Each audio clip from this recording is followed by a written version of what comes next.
This is Callan with A Life Worth Living podcast, here today with Craig Mitchell. So Craig's a painter, he's a family man, he's a surfer, he's an all-time legend, and at the end of the day, he's also my dad. So I'm super happy to have him on here. How are you going? Yeah, self? Yeah, good. Yeah, thanks so much for taking the time to come on here. It's all right. I think legend's a bit exaggerated, but maybe... I don't. You don't? No, Nah, spot on. Spot nice on. to hear your son call you a legend. Absolutely. Every dad wants that. Yeah, absolutely. Yeah. So I've just got you on here. Essentially, the idea of my podcast is to explore what different people do in their lives that fulfill them, that make them happy, that get them out of bed in the morning. And basically, you know, to explore that from different people from different walks of life. And eventually I'll get a whole bunch of perspectives in this podcast and be able to explore it. So some people will resonate with you, some people will resonate with different people. I get on here and it builds this huge archive of knowledge eventually. Yeah, absolutely. It's a good thing you're doing. So, as far as your upbringing, your story, like what are sort of the things you're doing now in your life, and why did you choose to do those? So you haven't really chosen my life. It's sort of just unfolded as I've gone along. It's, as you would know, family's everything for me. It's basically my whole life is my family and my friends, and yeah, that's what I live for. And yeah, it's sort of just unfolded in front of me, and I've just sort of followed the path that's happened, and here I am, father of 4 boys, and married to a wonderful lady, and quite happy within myself, and just quite happy to be who I am and have everyone I love around me. So really like a sort of go with the flow sort of way of living. Definitely. Yeah, definitely go with the flow. Try not to plan too much. Yeah, I've never really been into that. I've sort of wanted to plan some things, but eventually everything just sort of turns out the way it does. Yeah, that makes sense. I think you can definitely plan things and they turn out completely differently than what you wanted, sometimes better than what you wanted. I noticed that for me. Yeah, well, that's right. I mean, I could certainly plan to be a millionaire, but which would be a blessing, but I think I'm pretty blessed with what I have, and I'm more than a millionaire just having my family. Like I said, I'm a very family orientated and just love my family, and that makes me more than a millionaire. You could be a millionaire and not have what I have, so I think I'm quite lucky. Yeah, priceless. Absolutely. So like really prioritizing the relationships you have with people you meet and like nurturing them and like having really strong, deep relationships and friendships and so on. Yeah, for sure. And I think if you've got friends and you treat everyone how you want to be treated, and I think that's a good thing to go by, because if you treat everyone how you want to be treated, then hopefully you will be treated in that way. Yeah, that makes a lot of sense. Treating people how you want to. I mean, that's how you raised me. So, and it's helped me a lot growing up. Yeah, well, I'm glad. Yeah, and I treat you all the same. My 4 boys, got 4 of yous, and I treat you all the same, and just with respect, and I give you respect, and I certainly get it back. Yeah, exactly. Yeah, and that's allowed Dad and I to be really open with each other pretty well forever, and it's been powerful. But it's a trust thing, you reckon? Like, I trust you and you trust me. Well, that's how I brought you up, and certainly, trust you 1,000%, and I know you trust me because I've always been open with you and told you, how I feel about everything, and I certainly get it back from you. And from all of my boys, I seem to feel that I get everything back.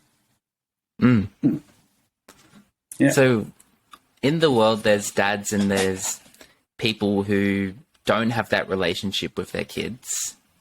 You know, like some people, the trust isn't there either, you know, from the father or from the child. There's some disconnect. So for those parents, or particularly for those dads, what are some advice, essentially like parenting advice, because you've raised all us pretty well. Like none of us went off the walls. Like there's that mutual trust, that mutual respect. So what's some advice you'd give to like someone who's just had a child, or someone who's like struggling to maintain a relationship with their child, or even an adult? Well, sort of definitely love your kid, and don't be scared to show your kids that you love them. Don't be shy to be affectionate with your kids. Tell them what they need to know when they need to know something. When they've done something wrong, you've got to be your dad, but also you've got to be their best mate. But you can't just be your kid's best mate and forget the dad thing, because that's very important. You've got to bring your kids up to respect everybody, not just you. And like I said before, if you show respect to other people, you're going to get it back. And I think that's a good thing going through your whole life. So I'd say to be firm with your kids, but to most of all love your kids. And if your kids grow up knowing that you love them, and you're certainly going to get it back. Yeah, that sounds good. I think that's a more masculine approach to love too. Like I've always thought of it, and seen it to an extent. It's like if a kid falls over, the feminine partner goes over and it's like, "Oh, are you okay?" instantly. When the masculine, like they're thinking that, but they'll sort of like what you did when I was a kid. They'll tell them to get back on the bike to sort of keep going at whatever it is, and it's a different, like it's love, but it's a more masculine sort of love where you're trying to build someone up. Tough love. It's tough love. So tough love is good love, but I know when you having your vision impairment, there was times when you couldn't see me that I was very upset for you falling over, but I'd get myself together and tell you need to watch where you're going and concentrate a bit more, because you're not like other people with your vision. So you have to concentrate a little bit harder on what you're doing. And so that was the tough love. Even though giving the tough love, I had a tear in my eye feeling so sorry for you. I couldn't just sook you and say, "Are you all right?" I had to go over to you and help you up and say, "Come on, watch what you're doing. You're on a footpath, for instance. There's going to be a gutter. There's every chance you're going to fall down the gutter because you're on a footpath." So just things like that, or riding your bike too fast and trying to go over jumps maybe when you weren't capable, and just things like that. But that's just remember that stuff.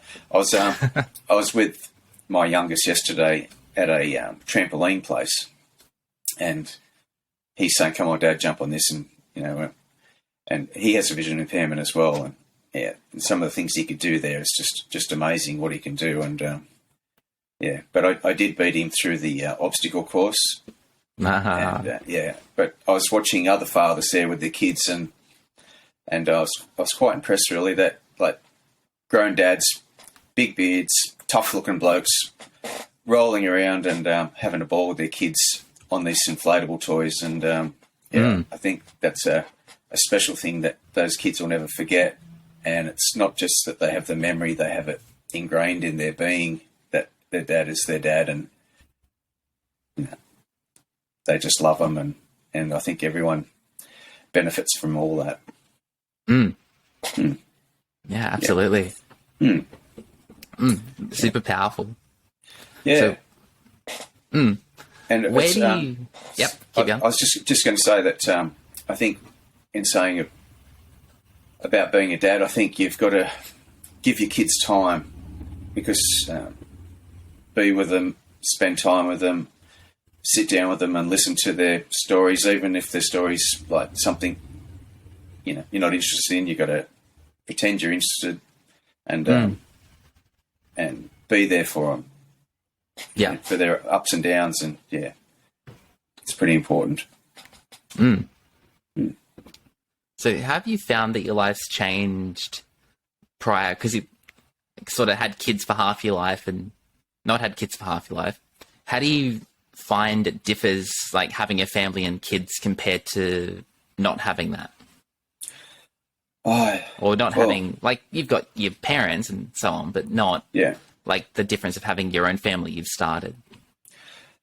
Well, I've always said to anyone that's like a mate or something that's expecting a kid, I said, you don't realise what they mean to you until you have one. Like, you might, before you have a child, you think, oh yeah, it'll be good to have a child. But when you have that child, it changes your whole life. It's like you get this, I don't know, it's like maternal feeling of, it's very hard to explain unless you've actually had a child.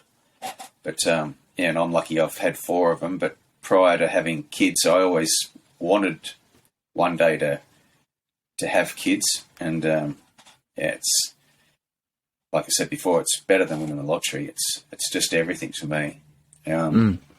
If I didn't have kids, I don't know what I'd be doing.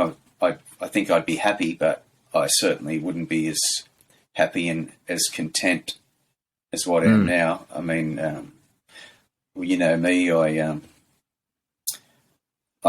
in the morning I take my 2 boys to school that I've still got living at home. Take them to school and like to pick them up and like to spend time with them. And it's my whole life. Like I said before, it's definitely my whole life. And it's sad when you grow up and leave home.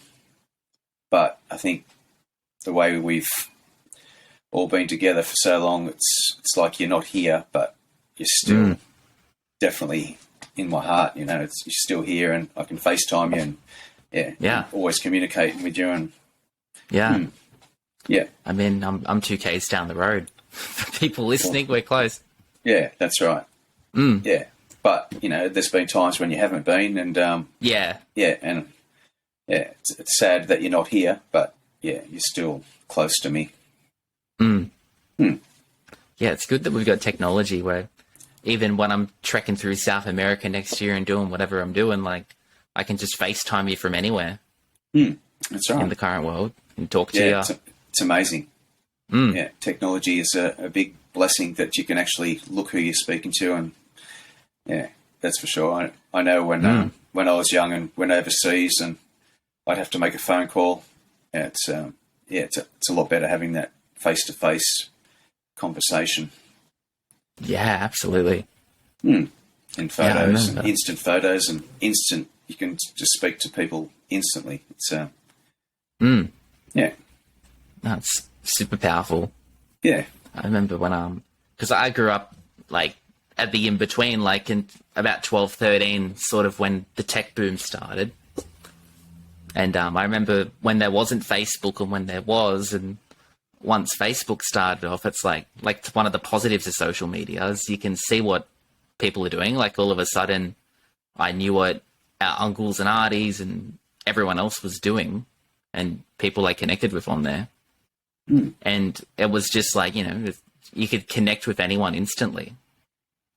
That's right. And it's, you can know what your friends are doing, friends from school, and it's quite good. Yeah, absolutely. Even with fine friends, I can watch you on your travels when you go overseas and see where you're at. Yeah, technology's quite amazing these days. It's a lot different to when I was a kid, and I thought it was really good when I got my first digital watch. And, instead of just having hands and black and white TV to colour TV and all those transitions, it's the world certainly changed. Yeah.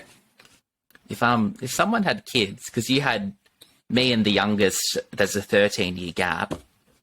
If you could go back and do that again, would you like have kids closer together, or would you keep that wider gap? Well, in saying that, I think the gap's good for me. It'd be good to have you all together and have you all the same age, but it's been good for me because I just love having my boys around. So if I had them all, within 4 or 5 years, then you should probably all be left home now, and I'd miss you. So I do enjoy I have a 16-year-old at home, Blake, and Riley's 12, nearly 13, going on 20. But he's, I do like having yous around. So I've always said I don't know what I'll do when yous all move out, and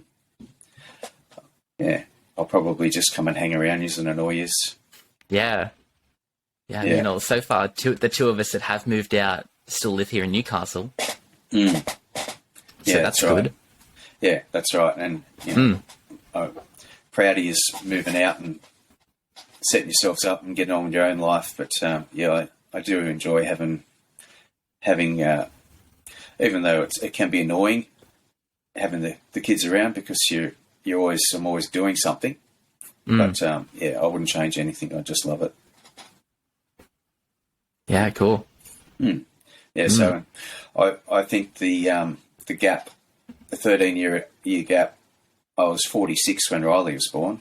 So it's quite an old dad, but I've always been active, and I think having you boys around for over an expanded time, I think has been good for me anyway. Maybe not for your mother so much, but because she never got a girl. No, true. No, but no. I wouldn't swap any of this for a girl. What do you think that'd be like if you had a daughter? I think it'd be wonderful. Yeah, probably. I think having a daughter would be great. I think we'd get on really good because I'm sort of how to say, I'm not a masculine man. I'm a man. No, more gentle. But yeah, I'd certainly relate. If I had a daughter, I think we'd get on really good. And yeah. So I do miss, like, if I could have one now, there's no chance because I'm way too old. But if I could have squeezed one in somewhere along the line and had 5 kids, then a daughter would have been great. And I think your mum would have liked a daughter as well. Yeah, true. Yeah. Would have been different having a sister too. That'd be well, she would have been really annoying because sisters, that's their job, to be annoying. Yeah, that's what they do. I never had to put up with it. And then brothers have got to annoy them, and no, that's right. And you being the older brother, you were just like the alpha brother, so you could just beat the other ones up if they annoyed you. So bigger. That's right. That's right. Nah, super true. Yeah, it's interesting. Like what you're born into. It's like I won't know what it's like to be a younger brother or to have a sister, or like. But then if I was younger, I wouldn't know what it would be like to have an older brother. No, well, I'm the oldest of all my brothers and sisters, and I'm the same. So yeah, like I've got friends that don't have siblings, and that'd be totally different again. Yeah, or kids that grow up in households with like a single parent. That's step parents, or like there's so many dynamics to it. Yeah. So no, currently something I talk about on here sometimes is that there's a lot of boys that don't grow up with like a masculine figure in their life in today's world for various reasons. Yeah. And so they don't get as exposed to, and then they go to teacher where, you know, there's male teachers, but more teachers are female. So they're not as often exposed to it. No. And I think it's important that they not should be, but I think it's important that they are exposed because men are men. You know, it's definitely, the world's changing a lot, but really the world needs men and the world needs women, and we need everyone in between as well. Yeah. So it's pretty important for every boy to have someone, in their life that can show them the man's way, but also not to be, that way inclined the whole time, because being feminine's not so bad either. I think you should be everything. Yeah. Yeah, I think everyone has both in them. You might have like one that's more dominant, but yeah, we've all got, you don't want to be 100% one or the other. No. Because you lose the other side of life. Well, that's right. There's probably a name for that somewhere out there in this PC world that we're in these days, but I don't know what it is. Be something out there, but yeah. I don't know.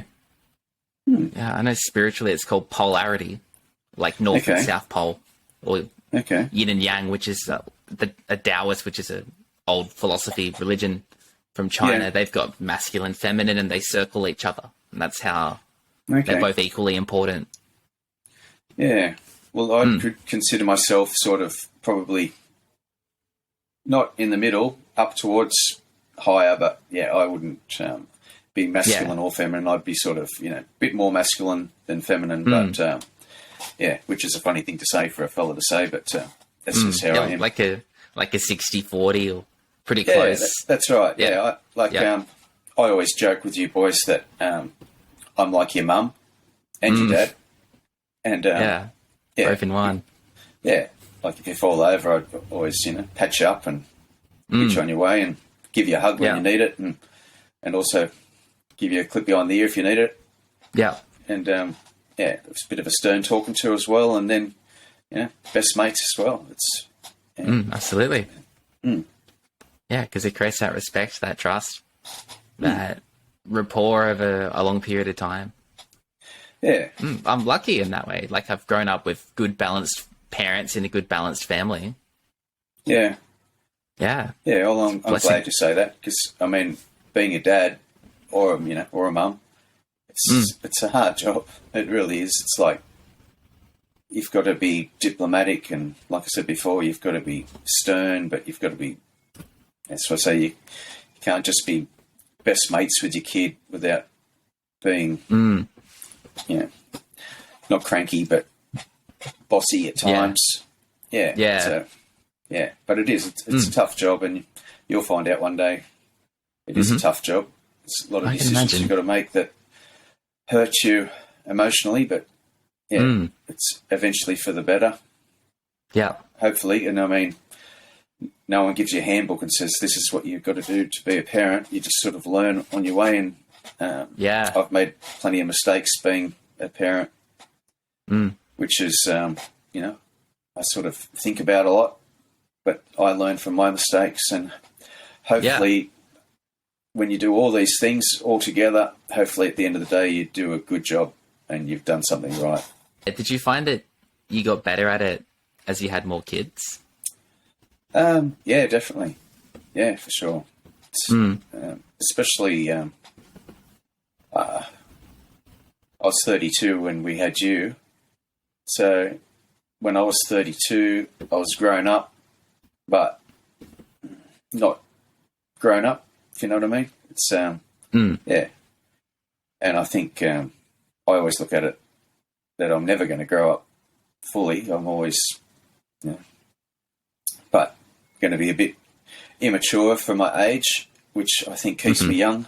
But I definitely, as you get older, you get to be a better parent because you've had experience with everyone else, and and plus you get more mature yourself, and a little bit wiser, and you get wiser from the mistakes you've made previously with other kids, and a bit more patient.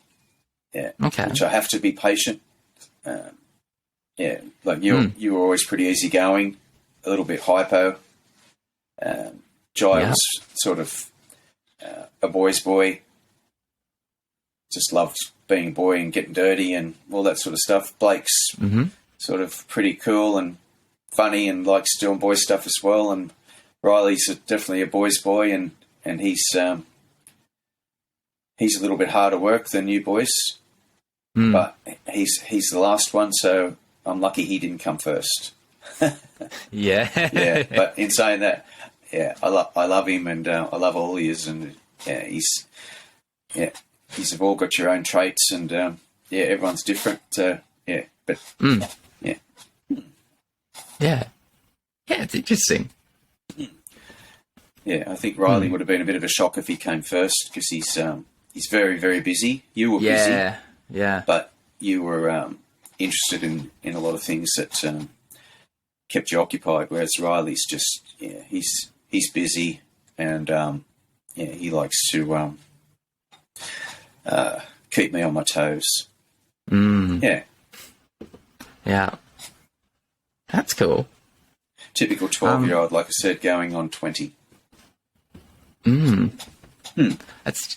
Do you think with having kids that you should wait as a guy? It might be different for a girl, but do you think having them at around 32 was a good age? Not really for me to say, because I didn't experience having kids younger. True.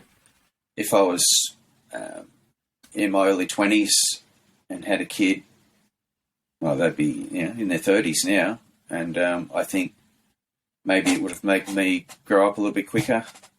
But yeah, it's hard for me to say that. I think 32 might be, depending on how many you want to have, but maybe 32 would be sort of, I wouldn't be waiting too much longer than that, because I have friends that have had their kids younger, and they're all, doing their own thing now and going out, and they've got time to do things, whereas I've still got my boys. But in saying that, I wouldn't swap that, because I do love having them at home. And like, I had Riley when I was 46, as I said, and it's I think 46 might be a little bit late. But yeah, so yeah, I couldn't really say, Cal. I think 32 is probably a good age for me. Yeah. Yeah, so I'm pretty happy. But as for having them earlier, I think there's plenty of people that have kids when they're younger, and yeah, it's a personal thing, but I think that'd be okay as well. I wouldn't have minded if I had them when I was probably mid-20s, late 20s. I think would be a perfect spot. Yeah, you're right, though. It's so personal to the individual couple. Like, I've got a mate that had a kid at 17, and that's, that kid's, what? It's like, no, I think he was younger than that. I think he was 16. So the kid would be 10. So he's 26 and he's got a 10-year-old. Yeah. So that'd be totally different. Yeah. Well, Blake's nearly 17, and if he said, "Hey, Dad, I'm going to have a kid," I'd fall over. It'd spin you out. Yeah, it'd be terrible. Well, it wouldn't be terrible. It'd be a bit shocking. But I think you have to find the right person that you want to spend your whole life with as well, because I think there's nothing harder for a kid to have a mum and dad and then find that they're going to split up, because I think it's really important for any child to have a mum and a dad in the same relationship. It's quite difficult for them to grow up not having them both there, because there's times when you need either parent or both at the same time, and it's so I think very important to before you just go and have a family, to make sure you've got the right person to have the family with, and I think that's good for everybody.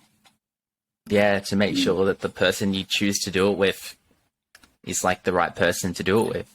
That's right. And I mean, sometimes things aren't planned, or a lot of times you don't really plan it. It just sort of happens. But I think a lot of relationships don't last. But if you're lucky enough, like me and your mum, to find the right person, and I think it's good for the family. Yeah, definitely. I know if I was having kids, that'd be a massive thing for me to think of. Yeah. Like, even if I liked the person, I'd still have to think of, are they going to be a good mum? And do I want to live with them for at least 20 years to have kids? If not forever, hopefully. Yeah. Yeah. Well, it's perfect scenario is you have children and they all grow up and then they bring their children around to your house and you have their children and everyone's still there all together, and that's the perfect scenario. But sometimes if the parents aren't getting on, then I think it'd be quite difficult for the family to be happy. So sometimes I think maybe it's if you sort of part your ways would be better. Yeah. Better for the kids. Yeah, because if kids grow up seeing a more toxic relationship, that could affect them later in life, or even as a kid. But the way they have relationships and so on. That's right. So I think, like I said, I'm just lucky that I found your mum, or she found me, and we've built this family together, and it's we're one of the lucky couples. Absolutely. Yeah, but you probably gave it some thought too. Like you decided to do it together. Yeah. Well, you didn't just rush into it. I remember when we found out, that you were in Mum's tummy, and I was just thinking, it's amazing. I'm going to be a dad, and then when you were actually born, and you sort of got rushed off because when you were born, you had the umbilical cord around your neck, so they had to rush you off, and then you were okay, obviously, but they left me with you, and the nurse said to me, you can hold his hand if you want, and I reached in and your little tiny hand just grabbed hold of my finger like that. This feeling I got in my body, like pins and needles, and it was just like, wow, that's my son. And it was an amazing feeling. And like I said, you never know that until it actually happens. And it's quite amazing. Nah, it'd be. Yeah, I can't imagine it'd be one of those things that you'd have to experience to understand. Yeah, well, even with Blake, he's my third boy, your little brother.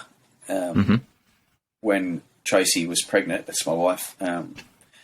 She was. I talked to the tummy. I talked to her tummy all the time, and I'd always be doing the dad to the tummy over and over during the whole pregnancy. And when I got my first nurse of Blake, when he was born, and he was laying in my arms with his eyes closed, and I said, Dad, Dad, Dad, Dad. He looked at me, and the look he gave me was, I know you. And that was one of those other amazing moments in my life. And it's funny that he knew who I was. I could tell by his look that he knew who I was by my voice, talking to Tracy's tummy all that time. And yes, it'd be a pretty wild feeling, like knowing that you created like a living, alive, sentient thing. That's right. That'd be insane. And then it grows up in front of you. Yeah. And it grows up, and you have a bearing on how it grows up. So it's a big responsibility. Totally. Which, you don't really plan, and you can sort of try and guide you through your life to turn out good, but it's not quite guaranteed. Difficult. No. There's people that have perfect parents that grow up rough just for whatever reasons, like something's going on in their mind, or they meet someone, or something happens that sends them on a downward spiral. Yeah, and that's why I say it's very important that you respect your kids, and they know deep in themselves that they have respect from you, and then you get it back. And I've always said that to my boys, all of you, that you're going to have mates in your lives, and but no one's going to be a better mate than your dad, because I'd do anything for you at all, no matter what it is. I'd do anything. Whereas your mates would do anything for you as well. But when push comes to shove, I would absolutely do anything. Yeah. Yeah, and it's rare to find people like that. Well, in that's your how life. I've brought you up, and I probably expect, thinking about it, that you boys would probably do anything for me as well, Yeah. Yeah, for sure. Yeah. Yeah, it'd be really powerful. Because, it's like, it is hard to, there's a lot of people that have families like that. Some, unfortunately, don't. But it's pretty, powerful to meet someone, to even have a couple of people in your life like that. Yeah, that's right. Yeah. I think some people surround themselves with more shallow relationships where, they're friends because they do something, like they play a sport together or they share a hobby or something, but that's sort of the depth of it. Yeah. That's sort of all it is. Yeah. Well, you get your friends, and so, and you have your really good friends. I've got my really good friends that I've had through my whole life. You meet new friends along the way, and sometimes you have friends that drift off and do their own thing or move away, or but you do have that core of friends that are friends for life. Doesn't matter where they are, they're always your friends for life. But but as I said, it's, when it comes to family, I've got my friends and I love my friends, but when it comes to family, it's it's different. It's for me it is. Maybe not for Makes other people. sense. Like I said before about being a millionaire, that'd be wonderful, having all those things. But if I had a choice of having that or having my family, then family wins, by far every time. Yeah, because, it'd be way better. I agree. I think it'd be way better to be broke, to have no money, but to have great people in your life, than to be rich, but to be surrounded by not the best people. Yeah, that's for sure. I think it'd be a pretty easy decision if someone's like, all right, net worth of 0, but all your friends and family are awesome, or you're a billionaire, but they're all corrupt and just want your money. And if you had to choose. Yeah, and I think after a while you'd be used to having a lot of money and a lot of toys and that. And, you could look at your toys and you could look at your money and play on your big yachts and eat nice food, but nothing brings a smile to your face more than, No. one of your kids doing something, or, even just looking back at photos and stuff like that of when you were growing up. And, nothing compares to that. No, it'd be a much deeper thing. Yeah. And it's right too, luxury, if you live it, just becomes normal. Yeah. Well, that goes Absolutely. back to the time thing. It's the spending time with you, and I make sure I do spend a lot of time with you all, and I can. I've got all those memories inside me, which are a part of me, and it's I wouldn't trade that for anything. All these memories I have, and wouldn't trade it for anything. They've done the whole money buys happiness thing. They've done studies on that where they've tried to figure out if it's true, and it's true until someone. I think someone makes it's a little over 100,000 Australian dollars, or they have a net worth of 2 million. And after that point, which 2 million is a heap of money, but after that point, their happiness actually doesn't go up with their income. No, that's right. Yeah, that's why they have lotto and someone wins $50 million. I think just share it between 50 people, because you'd just be happy with $1 million. If you had nothing and someone gave you $1 million, you'd be so happy. But if someone gave you $50 million, you're going to be pretty happy. But there'd be 49 other people that could be just as happy. So totally. I think you're right. Yeah, and I don't know if that works with children. I've got 4, so I don't know if that makes me 4 times as happy. But it's nice. nice that I've got all you individuals and yous are all different. Yeah. Yeah.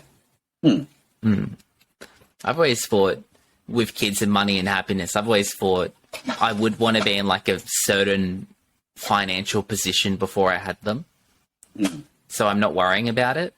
So I'm not saying, how do I pay the bills?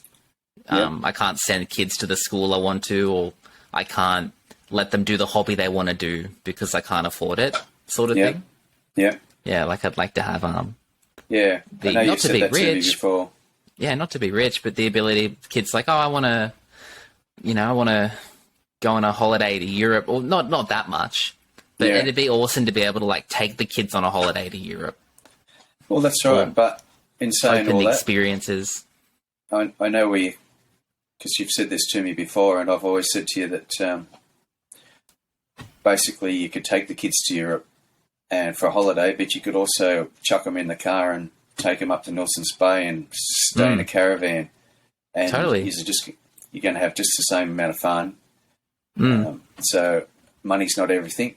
Actually, No. Money's it does help with everything, but really at the end of the day, it's not important. If you're going to have a family, don't wait till you're financially secure, because it's you might have a few struggles if you don't have money, but you're still going to get that love, and you can't buy that love.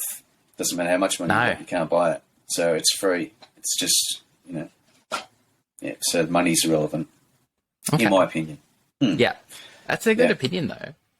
It's just like that love of having the kids, like, is so worth any potential financial hardship.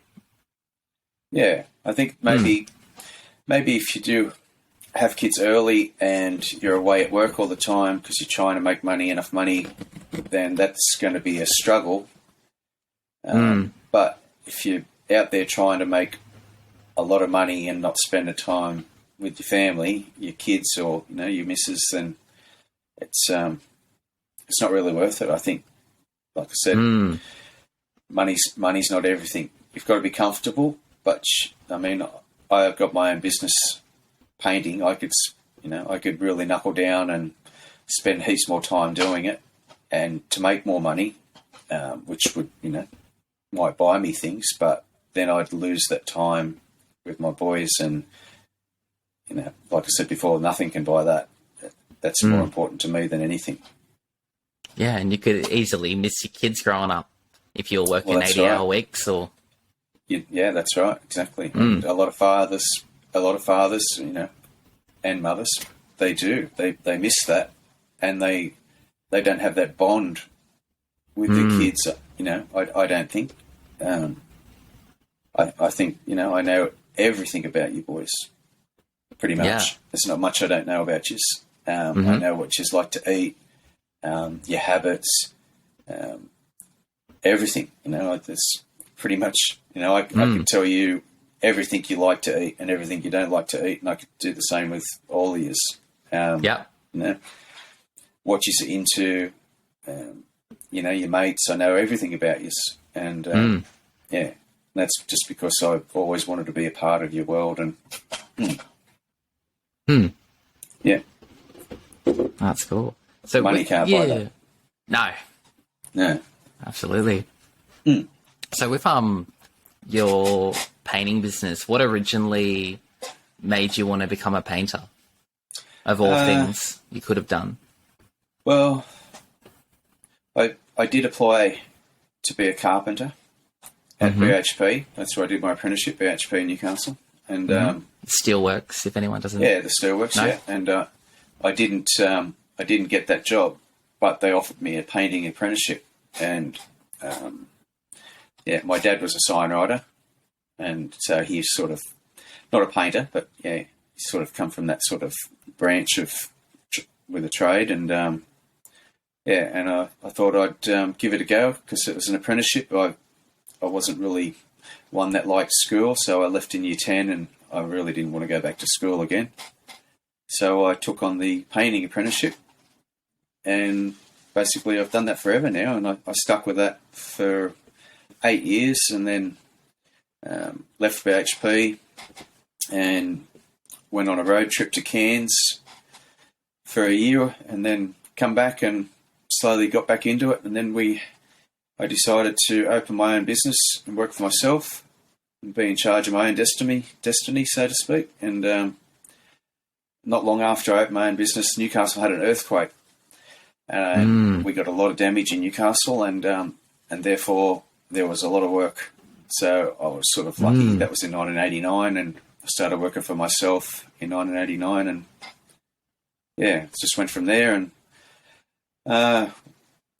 had a few years later, had people working for me, had 5 people working for me, which was good in one respect, but sort of hard to find good people, a lot of paperwork, all that sort of thing. Your quality goes down because I'm not actually doing the work. I had other people doing the work, and so eventually got over that, and now I just work by myself, for myself, and have my own hours.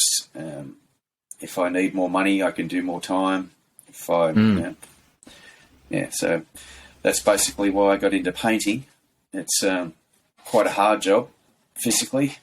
It's a dirty job, but I can go to something and prepare it and paint it, and then stand back and look at what I've done. And so I actually get to see the finished product, which is, it sort of makes it worthwhile that I can go to an old house, and then when I walk away, it looks beautiful, and happy people. So I get to see it, which is a good thing. But it is getting harder, especially in my old age. So I'm sort of not doing some things that I used to do now. It's a bit too strenuous, but So what do you think are the benefits of working for yourself and not having an employer? Well, there's lots of pros and cons with that. It's the benefits is you have your own time, so you can, like, I take the boys to school now, which I enjoy, and then start work around 9 o'clock, which is a good thing because I'm a late owl. So I don't start really early. So I think that's good. You can use your own. Basically, you can use your own brain and your own skills to make money, and you can go as hard as you want to make as much money as you want, or you can. Whereas if you work for an employer, you basically 8 hours a day. You can only make so much money. So I think working for yourself is good and all that. But in saying that, you bring your work home with you. You're always, getting phone calls, and it's always in the back of your mind what you've got to organise for next week. And then you've got to think ahead and go, okay, in a month's time, I don't have any work. I have to make sure I get some work because, so you've got to chase your own work up. I do like basically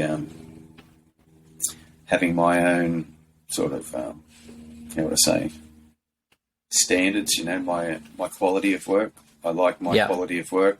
I really take pride in my work. Whereas I think if you're just working for someone, getting paid a wage, then you just get into it, do what they want and get out. So I really, I think that's important for me. I'm quite fussy in what I do, and but that's benefited me because I have my regular clients that use me and refer me to people, and I'd say 90% of my work is referred from client to client. I don't think I ever remember you marketing at all.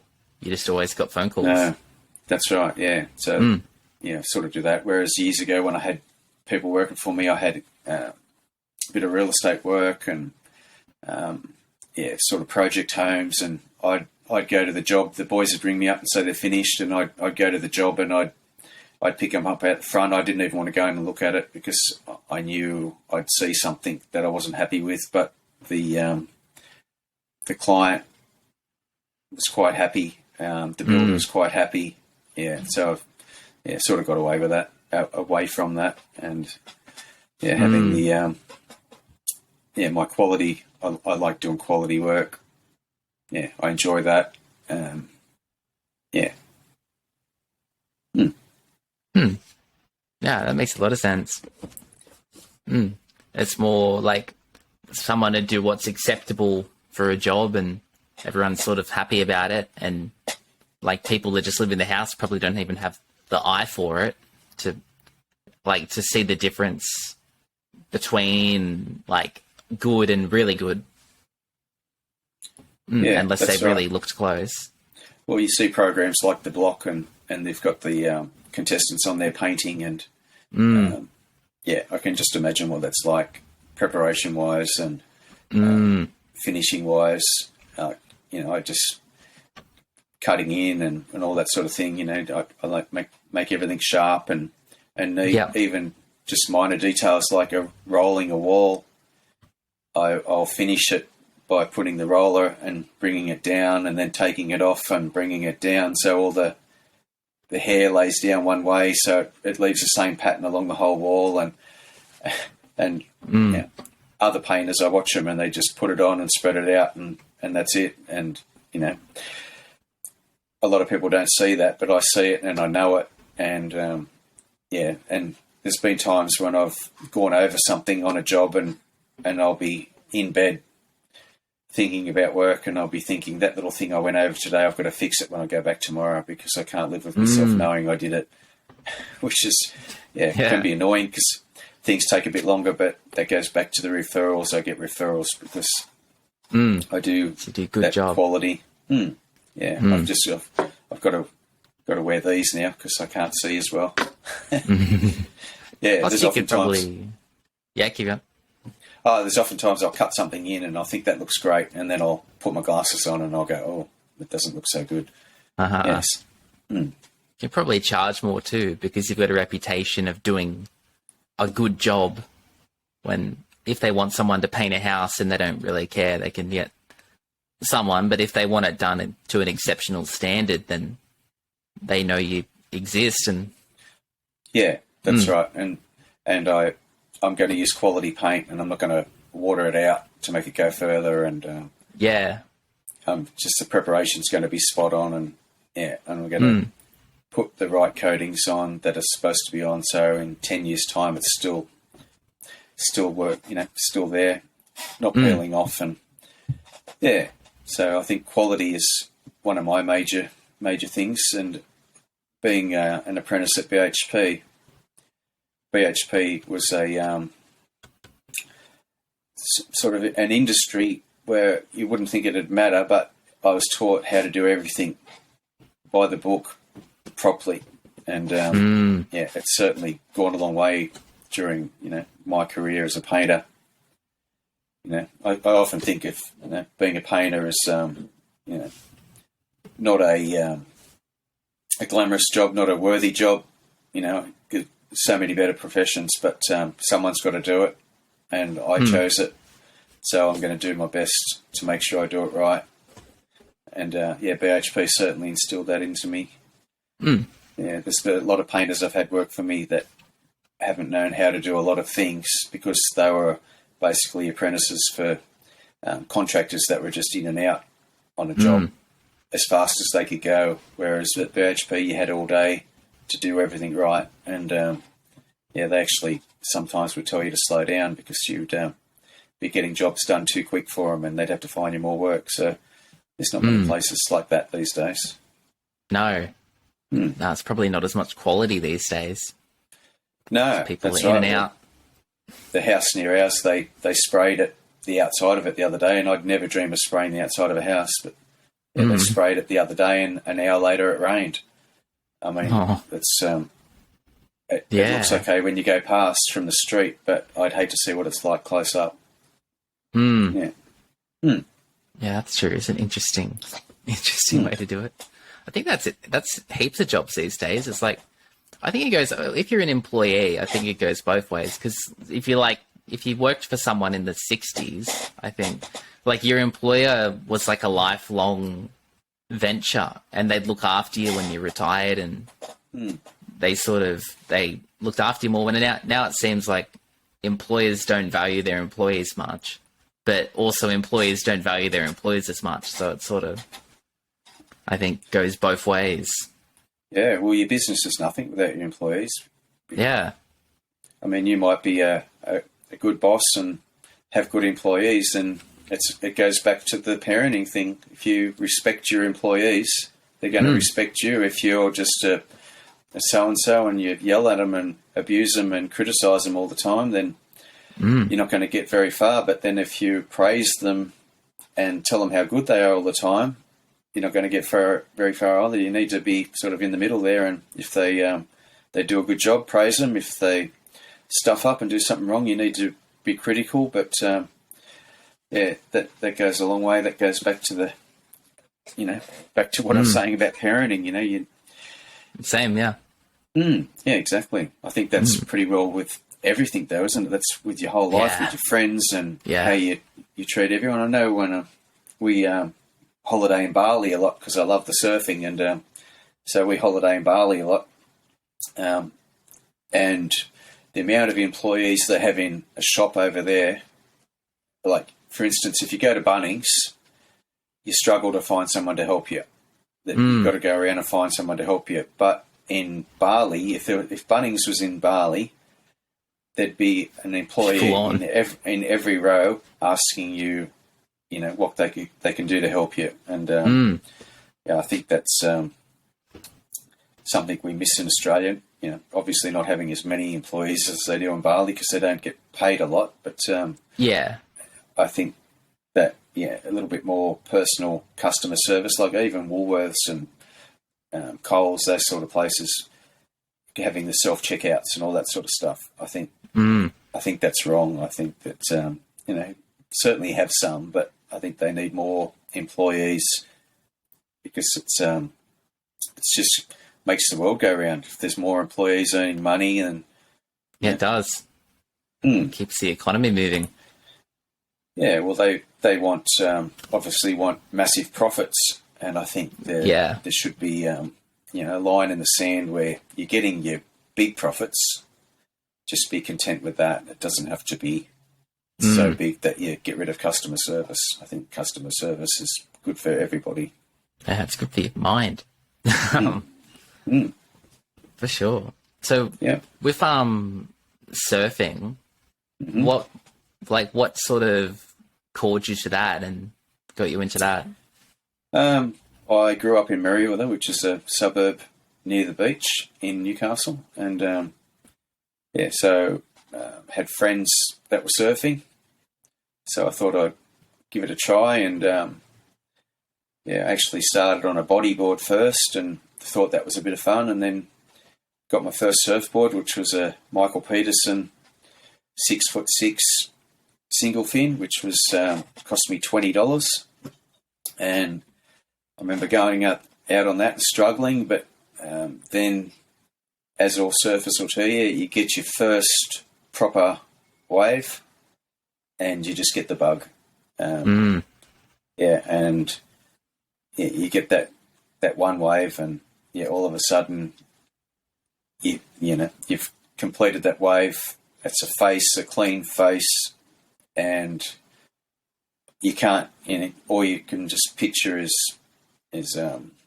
you're with nature gliding along the surface, and this is just one of the best feelings in the world to complete a wave and flick off, and then just think, how good was that? I need to get another one. So paddle back out and get another one, and then so that's sort of what got me into it. But then I've been doing it. That was when I was 17, so I've been there quite a while now, 40 years, and it's So I think it's good because it keeps you fit, because I want to keep doing it, and to do it you have to be reasonably fit. And but you get days where it's you just have a shocker and you can't do it, and it's very frustrating. But you get those other days where you get something that you never dreamed of, like the perfect wave or a perfect barrel, it's just fantastic. I love it. Even on the bad days, just sitting in the ocean, and looking around and and being in the ocean, there's not many better things on earth than just being with nature and like seeing dolphins or even sharks, which you don't want to see, but even that. Or I remember sitting in at Merriweather when I was young, hearing this squawking noise and not knowing what it was, and then eventually it was fairy penguins.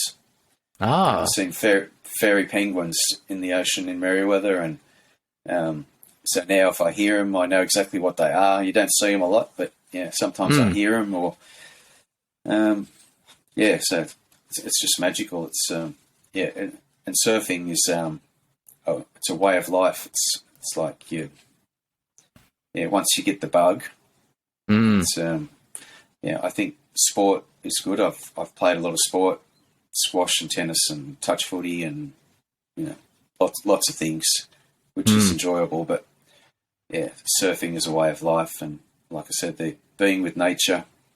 Even like we love going to Bali and sitting. Last trip in Bali, I went out, catch a boat out, and I picked a bad day, and it was very small, and I couldn't even catch a wave. I was just sitting out there, and I'm thinking, why am I out here? There's no waves. Why am I sitting out here? But then I was sitting out there thinking, how good is this? I'm sitting on a coral reef. There's little gold fish swimming around my feet. There's turtles coming up, and you're just in with nature, and it's just fantastic. I love it. Yeah. And then you get that perfect wave, the perfect barrel, and surfers call it stoked. And you certainly are stoked when you get a barrel and you actually make it and you flick off and you just think, that was so good. I could go home now, all happy. There was one session in Bali I went out, and it was solid 11 foot, and it was very scary. This is on my last trip, and I was terrified, absolutely terrified. And the whole session I was out for 2 hours, and I only caught one wave, but that one wave was so good. So it's just it's a way of life, surfing, and I love it. That'd be awesome. And I can remember taking Blake surfing, and Blake, he got a pretty bad chunder, so he hated surfing. He hated it, and then because he got this bad chunder, and then we went to Bali, and we're in Bali, and we went to Padang, and Blake wanted to hire a board, and it was a pretty big day, but it was pretty protected in there. So Blake's hired a board, and I've gone out on the point, and Blake's just gone in where it's a bit smaller. And I'm on the point waiting for a wave, and then this huge bunch of sets come in, and I turned around, and the whole inside me was just white water where these big sets had gone through, and Blake was on this break, and it was just all white water. So I had a panic, and I went to find him, and I couldn't find him, and I was paddling against this rip trying to get in, and I'm thinking Blake's been washed down the coast somewhere, and I was having a very bad panic as being a parent who's lost their kid, and I've gone into the shore, and I'm looking for him everywhere, and I can't find him, and I said to the lifeguard, I've lost my son, he's on a green hire board, I don't know where he is, can you help me? And he said to me, paddle back out and have a look for him, and I just couldn't believe he said that, and I'm thinking, well, that's no help. And then someone tapped me on the shoulder and said, I saw you here with your son before, and I go, yeah, I've lost him, I can't find him anywhere. And he said, is that him over there? And I turned around, and here's Blake sitting on the shore next to the green board, and my heart's just pounding, and I'm just having the worst parent panic that I thought he'd just been washed down the coast somewhere. So I snuck up behind him and sat on the sand behind him and tapped him on the shoulder, and he turned around and he had the biggest smile on his face. And he said, Dad, I just got the best wave of my life. It was so good. And that was the day Blake got the bug. Now he's got the bug. That's awesome that one of your kids got the bug. Yeah, only one of us, but that's okay. And but the look on his face, I know that look, and it was now he's got the bug, so he's my motivator. He's saying, "Come on, Dad, can we go surfing?" All the time, which is good because I get busy and put it off, but then he pesters me and we go out and we have a great time. Yeah. Even if the surf's bad, and then we get out and he tells me how much better he is at surfing than me. But he's dreaming. Yeah. We've all got to have dreams. Yeah, you've all got to have dreams. Yeah, the same as I could never beat you in an arm wrestle. Well, that's right. Same thing. I retired when you were 16, and that's right. Last time I beat you, and I'm going to do it again. Yeah, that's right, reigning champ. Yeah. Mm-hmm. That's it. Cool. Yeah. Well, what's some like overall, if you were talking to just men around the planet, particularly younger men, but men in general, what's some advice you'd give people based on your life experience to live a fulfilling, rich life that they're happy with? Well, I think you've got to respect everybody. You've got to respect everyone's opinion, even if you don't agree with it. Yeah, that's a good one. Well, you do. Everyone's got their own opinion.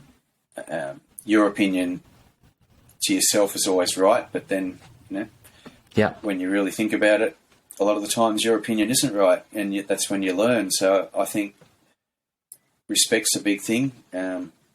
Learning's a big thing. You never know everything. As much as you think you know everything, you're always going to learn through your whole life. Yep. Don't try and be perfect. Don't try and be someone you're not.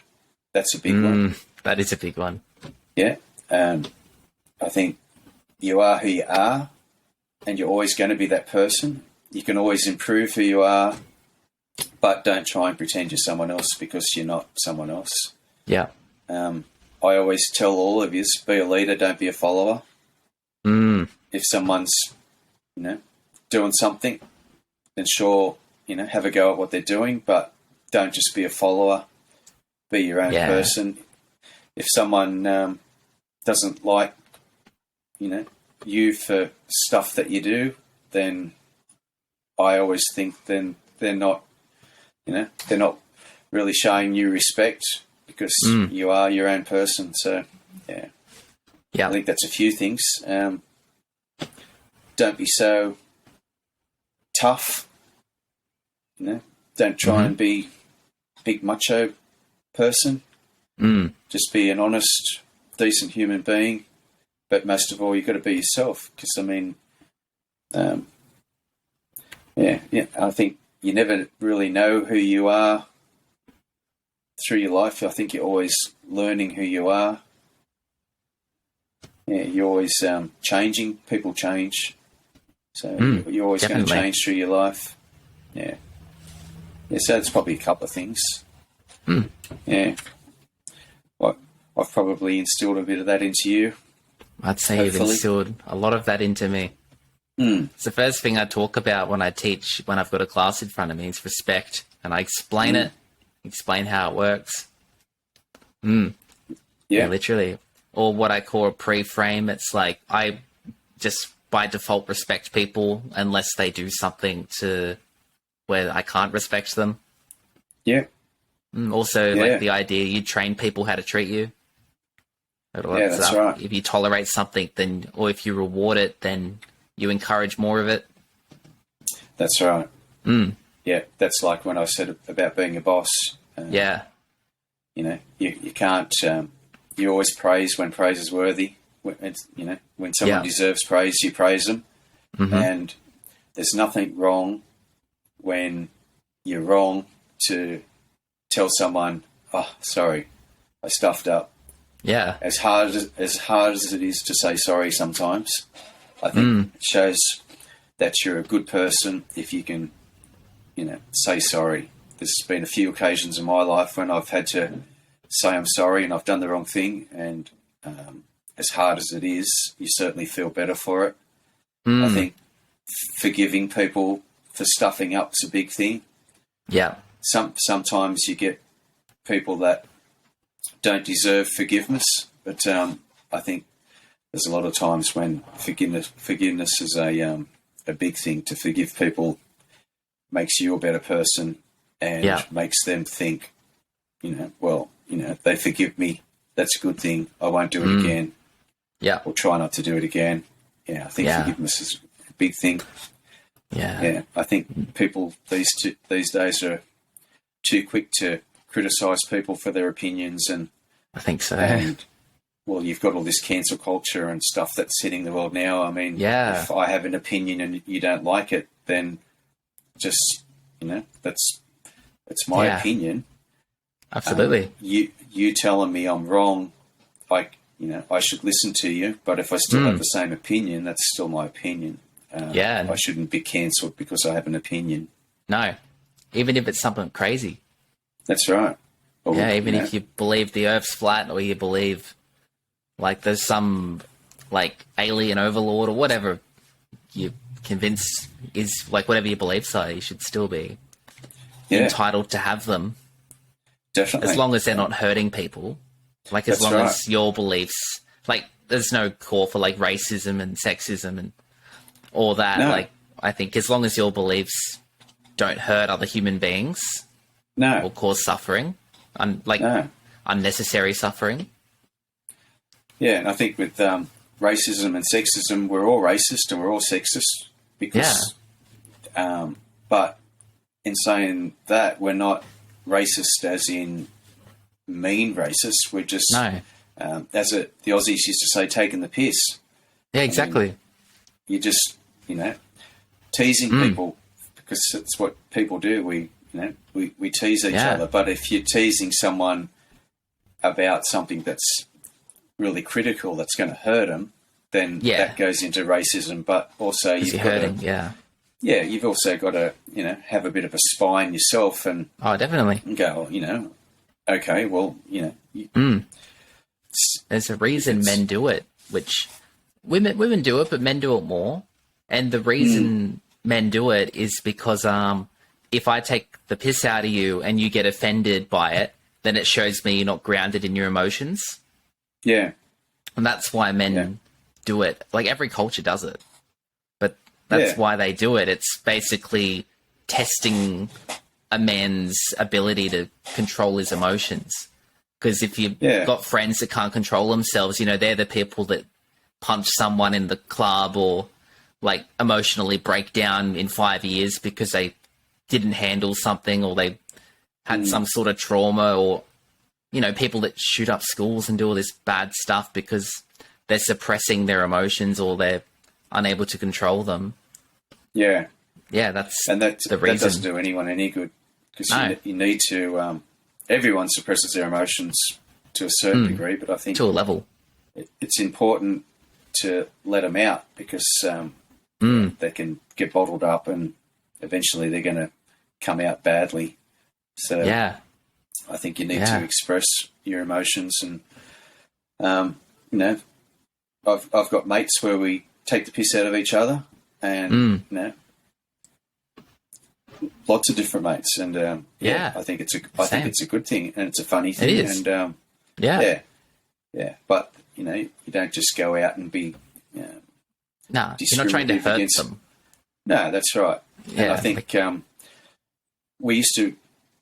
I come from a different era than you, but I think in my era, we sort of took the piss out of each other and we got thick skins because of it. Whereas nowadays, if I was to say some of the things I used to say back then to someone, they'd be offended.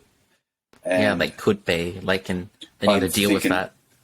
Don't be offended because I'm only having a go at you for fun. We're not being mean. Yeah, we're just having fun. It's don't be so precious. Yeah, that's super fair. I think people on average are a bit softer than they would have been when you were growing up. And social media is a big thing because you get the snowball effect. Someone gets offended, then someone else gets offended, and then they all snowball. And then they go, okay, this person that offended you, we're going to cancel that person. They're not allowed to talk anymore. we're going to kick them off Facebook, we're going to ban them from Twitter or Yeah. or whatever for having an opinion. Well, why not? What are they going to do with their opinion then? It'll be like a secret opinion, and that makes it worse. If someone is allowed to have an opinion, at least you know where they stand. Yeah. Let them have their opinion. It's like you could say something like you could, just for an example, it wouldn't be this, but you could say like, I hate the color blue on social media. It's like, oh, I really don't like the color blue. I just don't like, and write 3 things you don't like about it. And then maybe that offends 1 in 1,000 people.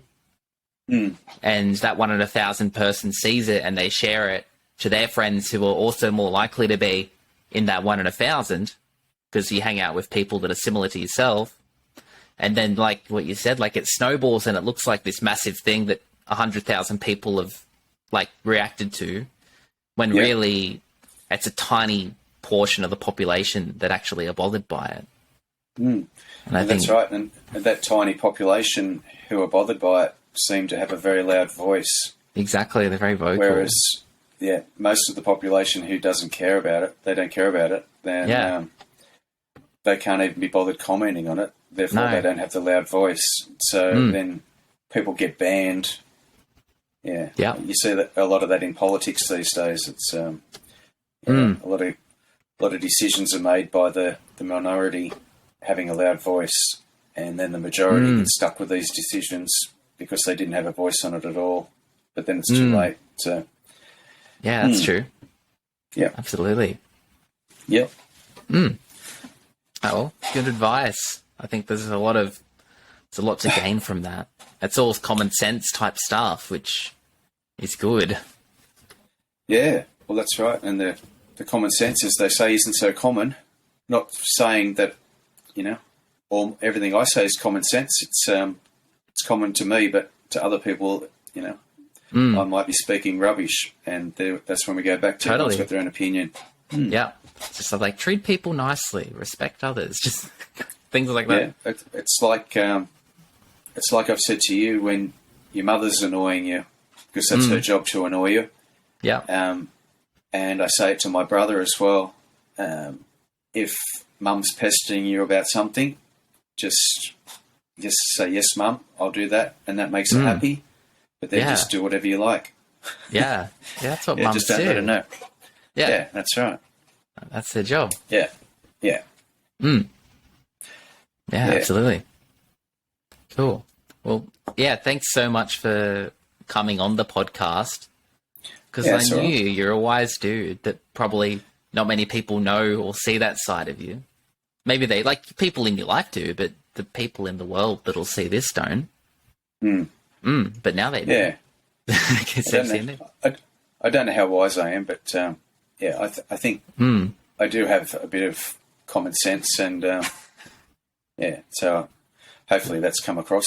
But well, wisdom comes from inside of you. It's not something you read, or it's not knowledge. It's a different sort of thing. Yeah, well, you learn it like, as you get older. It's like the saying, the wise old man, and there's a lot of wise old people that say a lot of things nowadays that get shouted down by young people, and they're the ones, like we were just saying, that all they have a loud voice, but the wise old man has a lot of people that agree with him. Yeah, he would. Or her. I think that culture around respecting your elders isn't as big of a thing as it probably was 20, 30 years ago. In Australia, it's massive in most of the world. Like, outside of the West, it's the norm for most cultures, but especially Asia, like, there's massive respect for older people in Asian culture. Yeah, well, I certainly respect older people. I think, I look at older people and I just think how good they are. I mean, I don't see them as anything other than someone that you should respect. Yeah. And that goes back to the respect thing. But, I certainly respect my elders, which used to be a saying when I was young, respect your elders. And because I think they've earned that right. That's, Totally. they've certainly learned everything along the way, and they're worthy of your respect. Yeah, I think if someone's like 80 and they're balanced and they're peaceful, they've done something pretty good. Like they've done something right to get to 80 and to be balanced. Because you get some old people that are miserable, that, just beat themselves up or whatever. But there's still a respect there. There's still experience. But if you see someone that's older and they're happy and they're content in their life, then as a result they've lived well, even if they had to go through a lot to get there. I mean, how many times have you met an older person and you see them as that person because you've only known them as that older person, but then one day you see a photo or a video or something of when they were actually young like you, and then you think, well, they were just like me. Yeah. And now they've gone through their whole life. They've got a whole life experience. Yeah. And, a lot of things you don't know about people like that. And it's quite interesting to see what their lives were like. And, it'll be weird. Like when I have kids, they'll have videos of me from a baby to now. Yeah, that's right. I keep all that stuff. I've got an archive of all of the family videos and all the stuff I filmed on all my phones and cameras and whatever. It's all sitting in like a massive file on a hard drive, and it's up in the cloud too. So it's there. Well, that's the thing. My grandkid can see me at 2 if they want to. It's like, I've got thousands and thousands of photos of you boys. I take photos all the time, and it's priceless. Whereas when I was a kid, I have photos, but not heaps, and videos. Of probably a couple of videos, but videos. They show everything really, your personality and your voice, the whole lot. The whole thing. So I'm glad you did that. I can look back at these videos and me running around at like 4 years old. That's cool. Yeah, that's right. I've just got them all. Got them all saved. Converted them from the old videos into the modern age, and I've got them. Got quite a few of you with your black eyes and busted bruises and knees from running into poles and things when you weren't watching when you were going. That's right. But I learned from that because I don't run into poles anymore. That's right. Yeah. So it's all good. When you got to, like, sometimes, like, I think there, in a lot of things in life, there is pain to achieve something. Yeah. Like, you've got to go through something usually to achieve most things that are worth achieving. Yeah, that's for sure. Well, I've had quite a few heartaches in my life prior to meeting your mum, and so meeting your mum is like my, I wouldn't say second life, but it was like my second chance at life, and that's balanced you out. All that, having all that happen to me previously was sort of a lesson that I had to make me appreciate what I have now so much more than what I would have. It's that's why I enjoy being who I am and having all you around me, all my family, and it's just everything, my whole world. Cool. Yeah, thanks so much for coming on and no worries, Cal. Giving some of your time to the world, to whoever sees this. Yeah. Thanks for having me, and it's a good podcast you got going here. So hopefully you go a long way with it. Yeah, I think it'd be fascinating. Certainly proud of you, and as I am of all of you. But proud of you, mate. Thanks. Alrighty, thanks for that. I'll talk to you soon. I'll see you in about 20 minutes. I think it's your shout for lunch, isn't it? I think it is, yeah. Yeah, well, that sounds good. We're having Korean fried chicken because Dad hasn't had Korean fried chicken. No, I haven't. Yeah, so I'm looking forward to that. Making that happen. Yeah, cool. Awesome. All right, thanks, Cal. Yeah, all the best, Dad. Thanks for having me on your program. Appreciate it. Thanks. Okay, thanks, mate.